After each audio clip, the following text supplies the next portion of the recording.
Welcome to another episode of the Days to Happy podcast. And I have with me today Shelby Hansen. Shelby Hansen received a kidney transplant a while ago and has many fantastic stories. She was recommended to me by a great friend and said, man, Shelby has so many things from a mental resilience standpoint that you've got to hear. And I thought, man, I've got to learn about that. And after studying everything she's been through, I thought, my goodness, this is a perfect opportunity. So, Shelby, I want to thank you for joining the show, especially with a complete stranger that it was only recommended by a friend. So, again, thank you. Yeah, thanks for this opportunity. I had such a great time just, chatting with you over the phone and being able to share so many experiences that I've had. And it seems like we actually have a lot in common as well.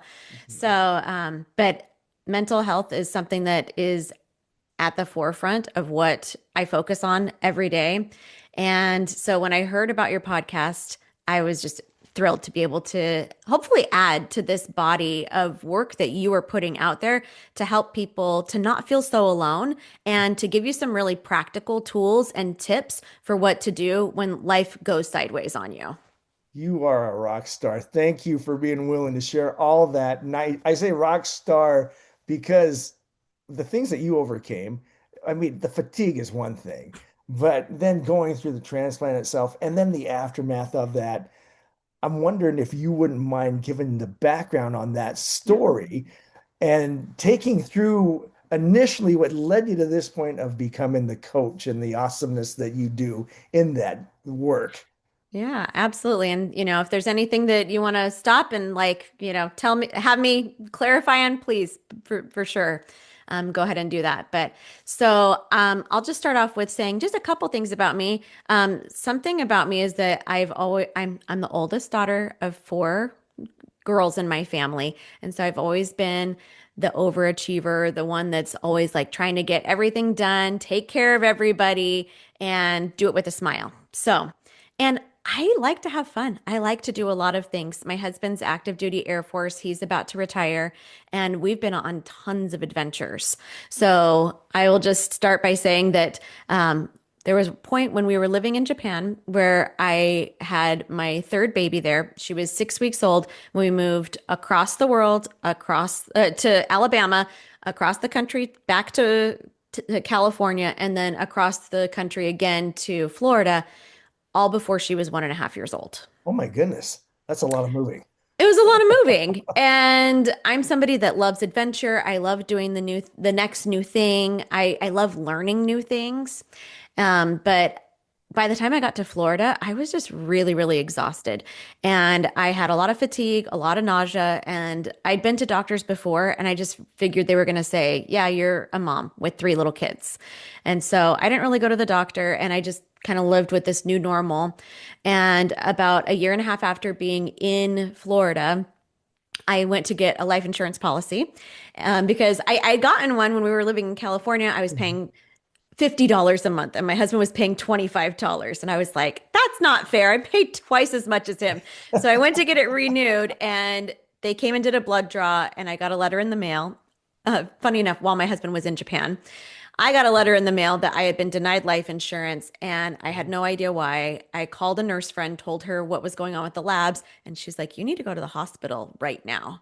So I went to the Oh, doctors. They looked at me and they said, "Oh, this must be wrong. Like this must be a mix up or something."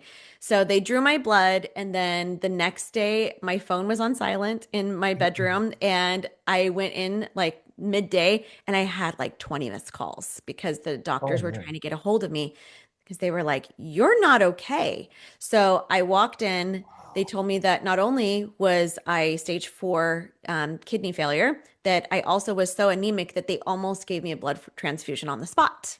Oh my goodness. So I had just learned from a whole lifetime of experience to just ignore my body and to just be like, that's just annoying. Like, let's just keep going on. I was the queen of push through, push, push, push, push, push. That was my nickname. I feel like my self-inflicted nickname. And so as I was going through that, I was able to get listed for the kidney transplant. And we'd been trying to have a fourth child, and I was like, nope, we got to put that off. That's not going to happen right now. I got to take care of my health. It was a really challenging time because I felt like we really wanted a fourth baby. Yeah. And so, about a year into being on the transplant list, I found out that despite our efforts, I was very unexpectedly pregnant with our fourth. Wow. So here I am on the transplant list with my fourth baby. And as I went into the doctors, like they encouraged me to end the pregnancy. And I was just like, that's not an option for me. Wow. And so I spent the entire pregnancy expecting to miscarry. And they told me either I was going to end up on dialysis or the baby was going to die or we were both going to die. So just Wow. a really challenging time, like mentally. Yeah. Thank heavens, one of the things that kept me grounded, and I didn't know it at the time, was that because we were living in Florida, I went to the beach like every single day. Being in nature, being around my kids is something that really, really has always grounded me. Being around water is very healing to me. And again, like I went through the entire pregnancy. And did not end up on dialysis during the pregnancy, which was a miracle in and of itself. My liver started to give out at the end of the pregnancy, so I ended up getting induced, and he was born absolutely perfect. So no Wow. complications with him. Wow. And that was a success story, but I've got to go back to all that. You I have know there's a all lot those there. different things coming up in the mind. And every time you said something, I go, oh no, oh no, oh no. And you were experiencing that. Yeah. What was it that was going through your mind when it was one thing after another? You know, a lot of it, actually, the very first thing that happened when I was diagnosed, was I thought, why not me? What Wow. makes me think that I'm special, that I wouldn't have to go through hard things in this lifetime? This is part of being a human. Yeah. So yes, like I didn't expect this. I didn't expect this to be the thing, but I have supports and I have my faith in God, Yep. and all of those experiences drew me closer to God. That's Hmm. the healthy part of it. The Yes. unhealthy part was that I hid. I hid what was happening. Like my Mhm. friends did not know how sick I was. They like even my closest friends didn't know. When I called people and told them that I had been diagnosed, like all of them were like, that doesn't make any sense. The only person who gave me a different reaction was my husband, who I called, who was in Japan, and I said, "Honey, this is what's going on." And he said, "Oh." And I was like, "Wait a second, you weren't supposed to say, 'oh,' what does that mean?" And he's like, "It makes sense." Because he's the only one that saw me 24/7, saw the debilitating exhaustion, the fatigue, and I could hide it well enough from other people. And that hiding it is actually what perpetuated me being in it, like in that disease state. So I'm not saying that I caused it. I'm not saying that anybody causes disease. That's not what I'm saying. But me hiding it and just putting on the positive, happy face, Yep. that was not a place where I was going to continue to heal in that state. Mhm. I've got to ask on a couple things, and my mind's going all over the place right now. Because when I go through something, I go, "Why me, man? How did you, first of all, have that grounding to go, why not me?" That's not the typical reaction, right? Why not Yeah. me? But then, what was it like when you came to terms with everything going on and what that journey was like? And that I know that's going to be a long Yeah. answer, but that's all Yeah. right. So going Yeah. back to how did you get to the why not me and then the journey afterward? I think that I just have always relied on my faith. Mhm. And I've seen, so I've lived in 13 countries, 13 states and two foreign countries in my life. We now currently live in Ohio. We just passed the five-year mark of living here. This is the Oh, longest I've lived in one house in my entire life right wow. now. And so I've seen a lot. I've been around a lot of people, and I just know that people don't cause their own suffering. Like it's just Mm. like we are humans, having a human experience. And like I said, I relied on my faith because it was the thing that caught me. Yep.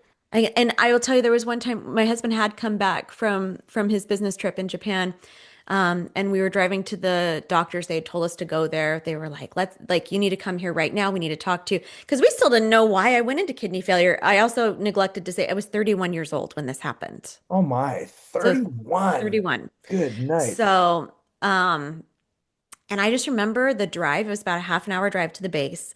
I remember the drive, and I remember my mind just going back over like everything that I had done in my life. Mhm. And yes, I was the pusher. I had achieved a lot in that amount of time. And I looked back and I just could see the life flashing before my eyes. And at 31, I looked and I was like, there is nothing that I've done that I regret. And there's Yes. so much that I have done that I'm so glad that I'm here. I have these three amazing kids. I had gone straight through school. I had gotten my undergrad, my master's in speech language pathology. I lived overseas with my two little kids, had a third baby there.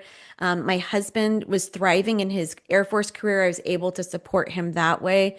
And I just saw that and I was like, I hope that I get to live more life to continue this. Mhm. But if not, if I do not get healed from this, if Mhm. this does take my life, I am so grateful for the life that I've already lived. I've lived so much life in these short years. What a perspective, man.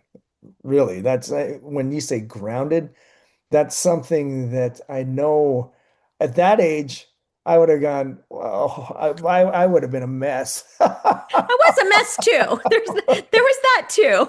Right. Well, speaking of that, then what was it like when you had that perspective, but you had to go through the trial to, I mean, waiting for a kidney transplant is in and of itself is got to be a stress thing. I wonder, that kind of thing. So in the time from acceptance I mean, a very grounded response, there are a lot of times in between it plain just sucks. Oh yeah. I'm imagining, right? So Oh yeah. Oh yeah. what was And that like? well, it was really hard on my kids, Mm, and like seeing it on them. As being the oldest, I wanted my kids to be kids. I didn't want them to have to grow up too quickly. And yet here was mom on the couch again, couldn't get up, couldn't make dinner tonight, couldn't do some things. And so uh, let me go back just a little bit. I had convinced myself that I didn't need a kidney transplant. I had convinced myself that I was going to be fine, that I could do all of these holistic practices, that my body could reverse this damage, and that or that I could hold on long enough for them to make an artificial kidney so that I could just get that and then I wouldn't need a kidney transplant. Because the idea of having to ask somebody to get tested and to go undergo this surgery was terrifying for me. I yeah. did not want anybody that I knew to do it. And I also didn't know how I was going to be able to handle a transplant, like handle the surgery and the recovery and the lifelong implications of having a transplant while taking care of these little kids. Right. And so it just, so I dove into every healing modality that I could. I was like, okay, Mhm. what can I like clean up even more with my diet? Because I've always been somebody that's eaten very healthy. How can I do more to exercise when I can't also do a lot like physically? Like, how can I balance this? And what did happen was that I decided that I was going to like that everything that I was doing was working, even if I wasn't seeing the evidence. Right. And I changed, like, instead of like thinking about restrictions, like I shouldn't eat this thing, I was thinking, what should I eat in order to promote my health? Like, what is the healthiest thing for me? And it really put my body into a healing state. And I think like, this is gospel according to Shelby, but I think that's what allowed my body to get pregnant and to sustain a pregnancy was because I was in that healing state even while my kidneys were not filtering and the toxins were building up. So that our kidneys are filters, there were just enormous amounts of toxins running through my body. And so I just would tell myself that it just takes me longer to process things. Mhm. And so Mhm. my body had to say no because my brain wouldn't say no. My Wow. brain just want to keep going, keep going. And so I had to learn how to pull it back, how to value rest, how to value getting support from other people. In fact, I don't know if I don't think I told you this, but there was one point. So we were in Florida, then we moved to Michigan. My husband was getting a PhD in aerospace engineering, and we moved from a six-bedroom house on the beach to a three-bedroom, like apartment townhouse with one bathroom for all four of Oh us. no. So it was just, intense, insane times. But while we were there, um, I realized that I had not been opening up to receive support. I just had this hyper independence, like I have to do this all on my own, um, and it that was what was sucking and draining so much of my energy on top of all of the energy that was being expended to filter these toxins that my blood was just, my kidneys were just not automatically doing. Okay. So I made a rule for myself that if somebody asked me if they could help me, even if they were just like, oh, let me know if there's anything I can do to help, just kind of that flippant thing that people Right. say, Yep. I Yep. made a rule for myself that I had to say yes, no matter what. And if Mm. I couldn't think of something specific for them to do in that exact moment, I gave myself 24 hours and I had to call them back or text them and tell them something that they could do to support me. That's awesome. It was the That's hardest challenge I think I've awesome. ever done in my life. Well, so what was that like? Because accepting help is one of the hardest things for any of us as Hmm. individuals to do. Hmm. And I can't tell you how many times I've said, "Hey, let me know what I can do to help," and I genuinely mean that. Yeah. However, there are times when it's called out. It's like, oh, like that. And so I'm interested in seeing what that experiment was like, and Hmm. more importantly, how it helped you. Yeah. And inevitably probably help the other person too. Yeah. I mean, I don't know their experiences, but I know mine because again, like I was on a very restricted diet. I was trying to eat things that my body wouldn't have to spend so much energy to process. And so I was just like, this doesn't make any sense. Like people, they want to bring me dinner. They can't bring me dinner. Like I know exactly what I'm supposed to eat and they could make dinner for my family, but like that doesn't really help because then I still have to make dinner. I still have to make dinner for myself. And then I realized I already have all the ingredients and I have the recipe. I can literally just give the food to the person and ask them to make it for me. So I started doing that. That was great. That And is then I fantastic. know, I was just like, what would actually help me? Because I think I had never asked that question to myself before. It's like, what do I actually need? I Mhm. was always in this people pleasing behavior, this fawn Mhm. of I've got to help everybody else. Everybody else, they matter more than I do. And one other thing was that there was this sweet lady from church who was a retired social worker, and she asked if she could watch my 1-year-old, the one that I had while I was on the transplant list. And usually I'd be like, oh, no, no, no, that's too much. And she ended up helping me and watching him once a week for months. And it ended up being such a beautiful experience, I think, for her, but for him, because he got a taste of what a grandma would be like, because we didn't have my parents or my husband's parents anywhere near us. Yeah. And I would have said no to something like that. And he developed this really beautiful bond with her. Oh, that is fantastic. That really is fantastic because oftentimes I know that from a self-development standpoint, I make a priority on that. But oftentimes where I get in a funk is when I don't have the time for myself to develop those different areas like that.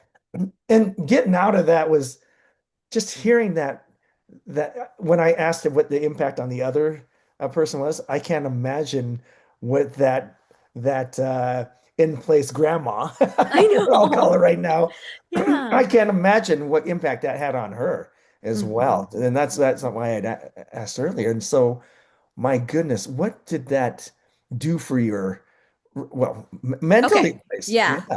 Yeah. So I will say that something that I think happens is that we have to be ready to receive like the goodness that is coming to us. Yeah. And so when we had moved from Florida to Michigan was when I first got introduced to life coaching, and I joined my first coaching program in the fall of 2017.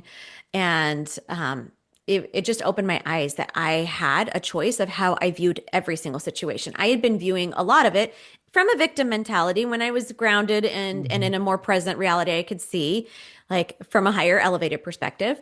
But I'm just like, yeah, my life kind of sucks right now. Like things are Yeah, really, really yeah, yeah. hard. And so when I one of the times I was getting coached was in this it was the early summer of 2018, and I was just like, listen to the coach. I was like, I have O positive blood type, which is really hard to get matched for when you're on the transplant list. I Mhm. also have had 4 pregnancies. What that does is it builds up antibodies in my blood. So they did testing and I was what they call 99% sensitized. So I Mm. told her, even if they found somebody that had the same blood type as me, if there was 100 people that would match me, I would only match with 1% of those 100 people. Oh my. So, like, Wow. my chances of getting a transplant are so slim. Right. And I'll never forget what the coach told me. And she said, Shelby, you don't need 100 kidneys. You just need one. Hmm. I was like, Hmm. okay, I just need 1 kidney. Okay, I get that. And like I said, I had been so reticent to like open up and ask people to get tested and like really like announce like I'm really not doing okay. Like they're talking about putting a graft in my arm. So they take like an artery from your leg and they will put it into your arm because in order to do dialysis, they literally this is the other thing. Wow. The treatment for kidney disease and kidney failure has not changed in almost 100 years. Oh, I didn't know that. So dialysis started out, I think that being more popular in the 60s and the 70s, but the same mechanisms are in place today. So Wow. essentially, they take the blood out of your body, they put it in a machine, they filter out the toxins, and they put the blood back in your body. Same thing. Mm. They haven't changed that at all. So, anyway, so they were getting ready to put a graft in, and I was just like, this is really happening. And so I put out of Facebook, I was like, okay, I'm ready. I need to tell people they need to start getting tested because things are not going well. Like I'm going Right. downhill. And so, and my kidneys were about 14% functioning at that point. Right. So, I put out on Facebook, please, like, somebody like if somebody wants to be my donor, like I'm ready. Here's how you contact University of Michigan. Here's how you do it. And I energetically had to let go and like open Mm. up to being willing to receive that because I had been like, no, no, no, I don't think I need that. Like I was so clueless how sick I was. Right. I always talked, I'm like, I'm about an every other day. Like every other day I could be vertical. Like the other days I'm horizontal. Like I got to be on the couch. Like parenting a 1-year-old from the couch is really hard. We got good at all sorts of games, like where mom was laying down. Right? So anyway, so I put this request out on the internets, Mhm. and within 2.5 weeks, on the 4th of July in 2018, I got the phone call that a deceased kidney became available from California, and they were flying it to Michigan for me to get my surgery.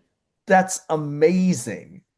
That's amazing. And that was from that initial put out there, I It need hadn't, this. it literally had nothing to do with it because that Wow. was for living donation. This was for deceased donation. It was just energetically, I believe that I was ready for that surgery Wow. Wow. because I was on the transplant list for 2.5 years, and the wait list is in Michigan's 5 to 7 years for a deceased donor. Wow. Wow. So in essence, that I'm looking at that energy piece of it. It's just that taking the initiative to doing Yep. that. And Hmm. it just makes me go back to something we were talking about earlier about getting over the victim mentality Yes. and then just doing something about it. And sometimes Hmm. well, this is just a testament to that. Sometimes you just got to put it out there. Whether you also said something earlier, whether this works or whether it doesn't, you never know until you try, or it was Hmm. implied that way. And Yeah. that is amazing. That's amazing. And so I'm going to let's fast forward then. You get the Yep. transplant, and that in and of itself presents a little bit of a testing as well, right? It does because I finally get this transplant. It's been out of the donor body for over 24 hours, which is not a great thing because it's been flown from California. For some reason, it was, so that Mhm. means that there was no blood pumping through this kidney for 24 hours before it Wow. got into my body. And so the first couple of days, things are looking great. They're telling me, like, we want you to go home. And I'm like, I have to walk upstairs to go to the bathroom. And I know, like, my mom had flown in to help out, and we were living close. One of my sisters, this is totally a God thing. Her husband was getting a PhD at the same time at the same school. So we were right next to each other. Wow. So, but I'm like, I'm not ready to go home. And thank heavens I had that feeling because that over the weekend they did blood work and they were like, something's wrong. We think the blood supply is cut off from this kidney. We're going to take you into ultrasound, but we think that we're going to need to operate and take this kidney out right now. Say what? I know. I'm like, I thought this was the answer. I just feel like this has been like the story of my life where it's like, okay, this thing happens. I think this is the answer. Wait a second. Calm down. That's not the answer yet. Oh, We're just roller wow. coaster. So we go in. I called one of my really good friends. My husband was there. I had him give me a blessing. I've never prayed more fervently in my life. We go into the ultrasound and they look, and yes, there is blood flow. They do not have to do the surgery. Oh, good man. Oh, man. So what was causing the concern? Did they ever diagnose it or? They never figured it out. They just, what happened is I ended up having what they call delayed graft function, which is also termed a sleepy kidney. So I have this kidney, the blood is flowing, everything is hooked up absolutely perfectly, and the blood is going through the kidney, nothing's filtering. Now, they've just given me immense amounts of steroids and immunosuppressants, and the immunosuppressants are nephrotoxic, which means they damage kidneys. So Man, my original kidneys that they had give that were limping along, right? this medication has now effectively killed those kidneys. And the new Oh, kidney is now not working. wow. I've never been in such a state of limbo in my life. And what happened during that time was that I was in such a survival state. Literally, Mhm. like, am Mhm. I going to survive? I was in such fight or flight, such chaos. Right. And going and getting my blood drawn like every other day, I started to have to eat like the kidney diet where it's like reduced potassium, reduced phosphorus. Like I dropped even more weight that I couldn't afford to lose. And Yeah. the doctors, like, literally one time I went in and I just asked her, I said, like, I went in to say, what can I do? And she walked in and said, I just saw your labs. What's wrong with you? Why isn't this working? Oh, no. It's like, So she was I blaming did you not for go to that. medical school. You did. So here you are in a very vulnerable state. And then it's like blaming you for your wow, wow. And okay, so this is an emotional roller coaster ride. You go from heck yeah, I got a kidney to it's not working, now and always working, it's sleepy and good night. Okay, so how did you deal with that? The intensity in a short amount of time, I can only imagine the mental wear that it took on Oh, you. yeah. So what they ended up doing, because I wasn't rejecting, but also just things weren't happening, they ended up giving me plasmapheresis. So I had a line in, like, inserted into my chest directly to my heart. And as they were doing that, I also, again, I'm like, I'm still, now I'm home and it's been 1 week, 2 weeks, 3 weeks. Things are not turning around. The doctors go in, like, they do a biopsy and they're like, things are not good. One of the doctors told me, he's like, I've seen people like it start to filter like after like 4 weeks. Four Mhm. weeks comes and goes. 5 weeks comes and goes. And around the five, I want to say around the 5 week mark, I had been reading like all anything that you could get your hand, reading books, anything you could get your hands on about healing. And so I ended up coming across a book that talked about literally changing who you were Wow. in the moment. And Mhm. it's called Breaking the Habit of Being Yourself.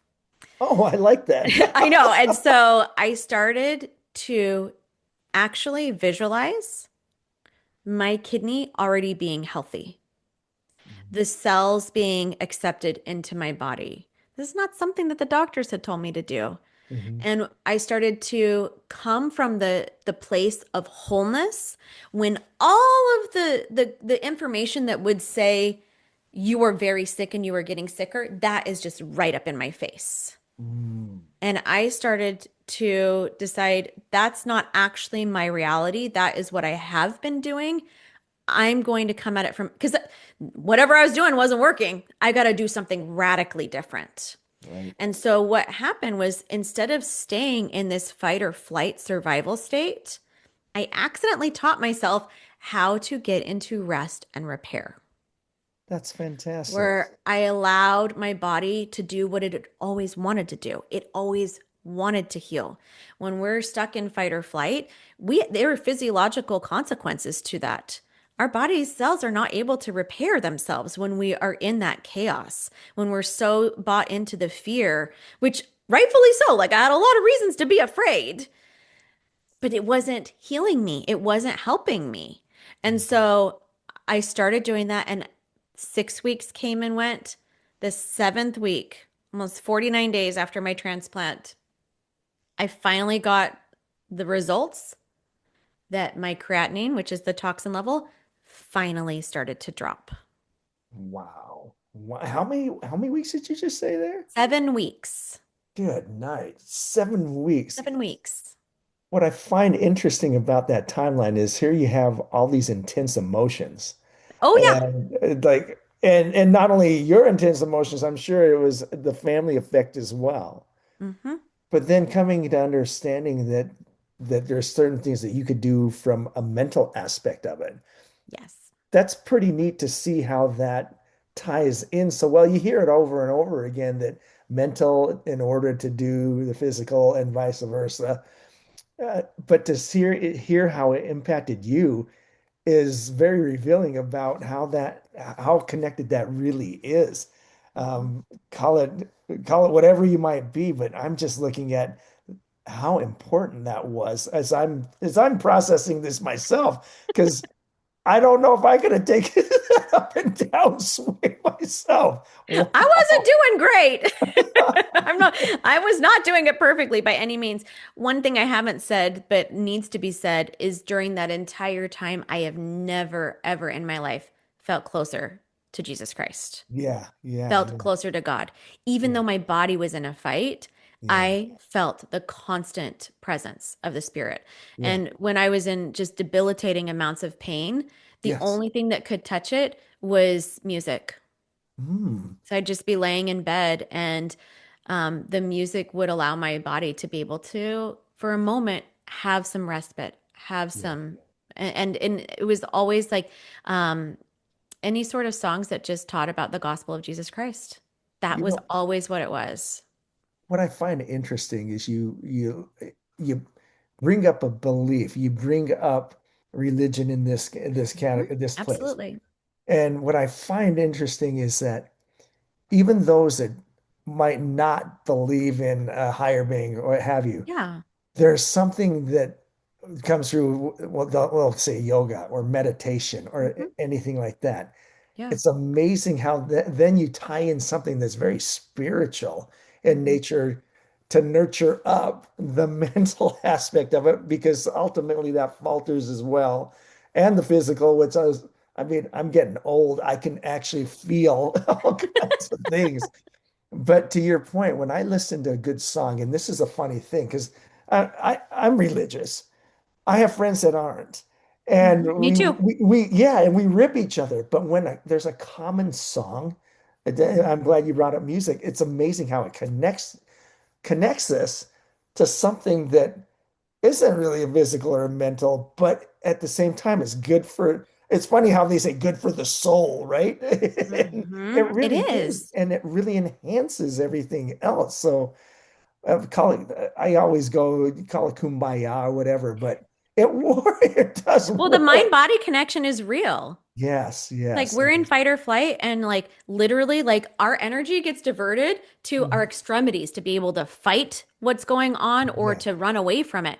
Like that brain fog is real because blood gets diverted from your brain to those different parts of your body. Like your heart rate speeds up, your digestion shuts off. Like there's physiological things that happen when we're in mental states. It's not separated. The body and the mind are completely interconnected. It's just our stance that we separate them. They're not Yeah. separate.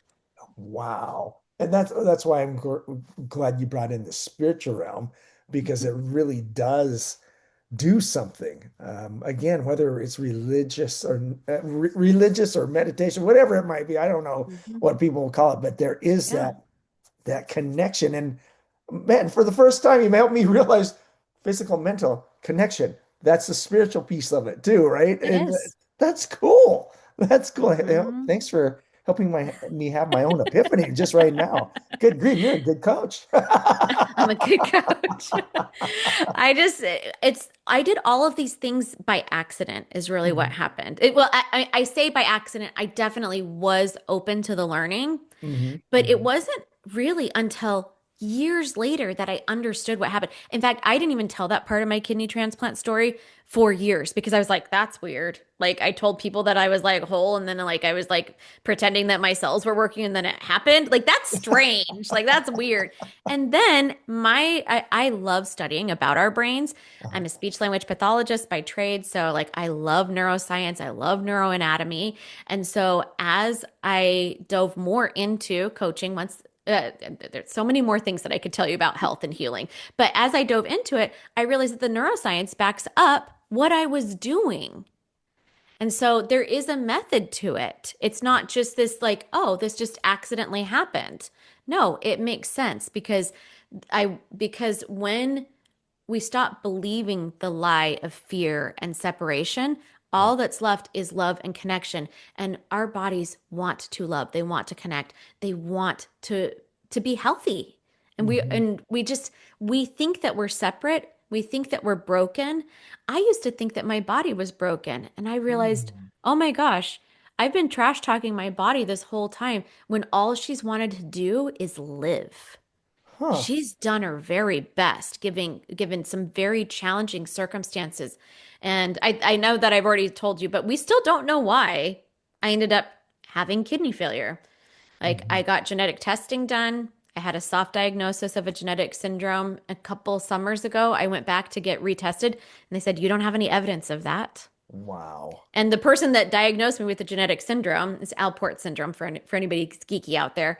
The Alport syndrome specialist at the Cleveland Clinic, he's like, yes, you have this, but we think it was something else that caused it. So potentially autoimmune. But I got tested for every autoimmune thing, got put on high dose steroids, nothing touched it. So it's still like, I have no idea why this happened other than it just happened to have happened. And it has been the greatest learning experience of my life. Mhm. As I was going through it, I remember saying so many times, I am never going to say that I'm grateful for this. I am never going to be like, I'm so glad this happened to me. And I am so grateful for every lesson that I learned. I still wish that I didn't have to have learned it that way. I wish I Sure. could have learned it a different way. Yeah. I wish that I didn't have to go through those things. Right. And yet, I would not trade any of the lessons that I've learned from going through those things. It's funny how that works, right? I don't want to go through that. That's why I'm glad I No. can't predict the future because I'd Hmm. avoid everything that would develop me. I know, right? That and you did bring up something up about connection too. When I look at where mental resilience, mental health it goes, it's because you can connect. It's not only your own personal realization, but it's usually because you're connected to someone else, whether that Yes. be a therapist, whether that be a friend, whether it be a coach, that helps you connect all that stuff. And and then you find a group or whatever it might be. It's amazing how that works. Hmm. Well, absolutely. And connection only exists when we have safety. Hmm, So if we go hmm. back to the fundamentals, I know I've kind of danced around talking a little bit about our nervous system, but essentially, our nervous system is what controls like whether we are in a survival state or we're in a connected state where Yes. we are feeling at peace and at homeostasis. So essentially, something happens to us. Like Right. things happen to us all the time, but something happens to us and our nervous system. So I'm talking about like our brain, our spinal cord, all of the nerve endings, everything that's just like taking in the sensory things of your own body. Something happens and your nervous system can only make one of two decisions. Is this Right. safe or is it dangerous? And Yeah. so when it decides that it is dangerous because of previous things that have happened to us, nervous system imprints, whatever, Right. that's when we go into the fight or flight or the freeze or the fawn, those adaptations. Right. When we tap into resilience, connection, love, that's that's only available when our system is sensing safety. So when you're saying like the support, like I had to create safety for myself in order to be able to heal. Listening to the doctors, that Yeah. was creating more stress for me. I had to do something else. And creating safety within my body first is what allowed me to see all of the ways that healing could happen. There's multiple ways. It's not just Yeah. one way. Man, this has been a great conversation simply because understanding your journey, all the ups and downs, all the realizations, all the people that helped, all the people that were helped by you. Wow. That's the only word I can to attach to this because that's quite the journey. And understanding that you're helping other people does my heart good because there's so many people out there that need that understanding, that connection. And that connection is something that when it's tied in properly, good night. I'm looking at you right now. Look at you right now. I would never have imagined that. I I'm already looking at you and I know you're stubborn as a mule. You might be right on that. I've known you for what, just a day or so, right? Yeah. But you can always tell that resilient attitude and just that dog-heartedness.